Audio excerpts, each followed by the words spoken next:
Ah, Yeah, this is the 8th of April. And you would wonder, maybe I've lost my mind because April, it's so hot. But what has happened,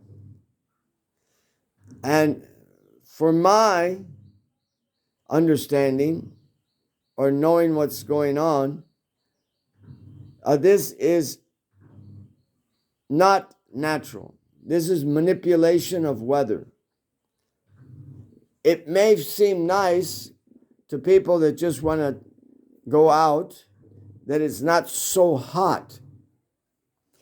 But usually around this time, it's around 35. That's around 95 to 100 degrees. But it isn't. It's down in the 20s sometimes. So, and the rain is very strange rain. It seems to not even have a front. A front means that there's like a wall where it's low pressure going to high pressure. And then that front moves, and you can tell how the front moves. Well, fronts don't go back and forth. And now the rain is going back and forth all of March and now part of April. And this is affected, of course, because the people are waiting for the time when there's no rain so that the wheat dries and they can harvest it. Well, whoever tried to harvest it, their wheat fell on the ground, and then it rained. It's like a rain that comes, you could calculate around 5 in the afternoon. Heavy winds and then rain. This is not a normal situation. And it's really not a normal situation because they officially a week ago said 40 crore rupees of loss to the farmers in this area only, in this Mathura area in West UP. That isn't calculating all the places. And it's being told to me that many places in India it's raining. So this is a disaster. It's not felt right away, so the people are somewhat ignoring it because the tourists are out there and spending money. But when the time, because here there's money flow only when there's programs. And then when there's no programs, there's no money flow. It's not like a business that all year round is the same. No, this is only an exchange of money. I don't want to say business because it's temples here. This is the only prosperous when there's big times. And they always wait for the big times for the tourists to come. They're just like anxious waiting for the tourists to come. So everybody's happy that the tourists have come here now because it's nice weather and everything, even though there's not a big program. But we'll walk downstairs. Yeah, so today I was walking around. I ran out of here and went to the Artik at Rup Sanatan Gaudiya Math, Mangal Artik, around 4:30. Then I went over to the whole area is like Bhakti Vai Baba Puri Maharaj's temple is there, and then Seva Kunj is there, and then Makkan Shore is there, and then there's a Giridhari temple on the right-hand side, and then as you walk down, you get to Bhakti Rakshaka Sridhar Maharaj's Gandharva Rasa Bihari temple, and then you get to Radha Damodar. So I did that, walking. And then from there, after Radha Damodar, you go to Radha Raman, and it was nice. There wasn't very many people because of the rain and the coolness. So Mangalartik was very nice. The rest of the day, it's full to the brink. And then after that, I went over to Radha Gokulananda. And then after that, I moseyed over there to, actually, I'm telling a lie, because I didn't want to walk. And when I ran out of Rupsana Tangodia Mat, somebody had a scooty there. And I don't even know him. And I says, "Where you going?" And he says, "Damodar." So I just sat on the back and went with him. And then when I saw him going out of Radha Damodar, I got on his scooty again and I went to Radha Raman. So for a good distance, and before you get to Radha Raman, you got Nidhivan. So, I did pretty good darshan. And then Gopeshwara, and, where Gopeshwara Vamshivat, where he appeared. And then I went to the Mangal Artik over there in Vrindakunj of Paramadwaiti. And then I come back and visit Sitala Devi. And as I'm coming back, I'm amazed. And then I meet some friends who have farms here. So I wanted to know how their farm is doing. And they said they didn't even try to, that's one thing that was good. They didn't even try to plant anything. They didn't plant during the summer season because they're doing their boat work. They didn't plant during the winter season because they're doing their boat work. And then I'm sorry, but I almost collapsed. And I looked at him and I says, "You don't give up Bhumi. She's protected your family for so many years, and now you just put her aside. No, you put aside these boats because they're not going to protect you."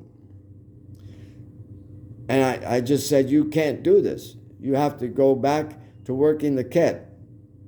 They don't like it because it's hot and there's so many problems with working the ket and the boat. You just sit there and you take the guy around. So I told him, "No. I said, this is going to collapse and you're going to be without anything." Even if they did work their ket, they'd have at least some wheat for themselves, because wheat's going to shoot up. So I was like amazed. And that's not just one person. That's, I'm not going to say names, but that's various kets. They didn't work them. Every time I looked out at my window, I couldn't see the wheat, and I couldn't see the mustard seeds, because the mustard seeds, they're like yellow. There was some near Beelwan, but as it usually is, there's so much yellow. It's so beautiful. I couldn't see it because they didn't work it, and I didn't know that until today, and I'm like stunned. They gave up on their ket to work some boat. And those boats are made with such bad steel that they don't even last 10 years. So I told them, your boat's going to sink and you're not even prepared in your house to eat. So danger, and the people don't even see the danger. They're thinking that the danger is only in a TV or a mobile coming announcing about a war and people getting they think they're a part, that I'm not a part of this, that is somebody else. And I'm calmly in my house drinking my soda or eating nicely, and while I see children being blown up or burnt or thrown into ovens or this, that, and the other, and other people getting blown up, then I'm apart from that. I have some feeling for them, but I'm really apart because it's really not affecting me. Well, it's going to affect, and it's going to come heavy. And I hope Krishna really gets heavy, and he just lets it become real heavy. Then we can't ignore and not, try to do something, even if it's just a prayer. We're not apart. We're all together. We're part of this whole planet. And we don't have the facility to say that I'm not partaking in this. No, we are. We are. And you can see last night, I had to pull out some blankets and put on the deities. Yeah, it's in the 20s. And low 20s, not high 20s. Anyways, I know I don't work a ket, and I just, try to serve them. Yeah, okay. No, I just, I'm blowing steam because I was yelling at them. I was yelling at them how they give up service to Bhumi and they take service to some motor. Oh, yeah. When the meal has to come to the table and they're having a hard time doing it, then they're going to understand. Okay, I hope that it won't affect them so much, but other people outside of here that I know they're really going to get affected by this. For 50 crore rupees of wheat to be destroyed, and that's 40 is official a week ago, but it has rained even harder. So you know that it's even higher. That's just this area. And for that rain to come I call it weather manipulation. My father, in the 50s, he was telling us how he could move clouds. My father, in the 50s. So they know how to move clouds and they know how to manipulate the weather. It's nothing for them. And at first, they only had it in one place. But then what they did, they got smart. And that anybody who had a radar tower of any kind of radar tower, what they did is they put a smaller one, but an implement, and they hooked it up. So they could move the clouds as they wanted just by the different stations all over that they had. So for me, these towers, these Wi-Fi towers and everything of all the internet and everything, they must have that same system because it's a small. It would be a small system put in, and it's just part of the regular making of the internet. And they just adjust it from one place and move the clouds. No problem. There's no problem in it. It's no big deal. They do move clouds with an airplane going up and with frequencies. And you can see these frequencies being shot into the clouds and moving the cloud. So that one's pretty obvious. But I know that they took it out of the places where there was just, before it was just a military base and they could only do it in a really small area because it was a military base, and it was the radar system. It was the radar system for the in-flying planes,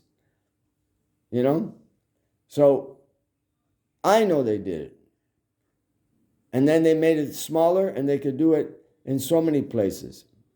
So for me, it's weather manipulation. Yeah, weather manipulation. Oh, whoa. And you can't find the persons that are actually, because it's just out of hand. It's just too much out of hand. It's very difficult for the governments to work because it's really not in their hand. Because just to be a, a prime minister or president or something like that, you'd have to study all this and know all about this. Whereas it's impossible to do. So it doesn't even have to be controlled by the country, by the officials of the country. It could be controlled by outside people also. Yeah. Okay. Anyways, I'll have to take their cloth off because the sun's coming out today, everybody. Yeah, the sun is back out. And they're wearing their nanoparticle, their CuO. That's copper oxide nanoparticle antibacterial antivirus cloth. Yeah, and after they purify it, I'll make cloth for myself, and yeah, it'll be nice. Okay, thank you for your patience, and hope it's going better for people in other places, but it's getting too obvious. It's really getting obvious. Oh my gosh, it's getting obvious.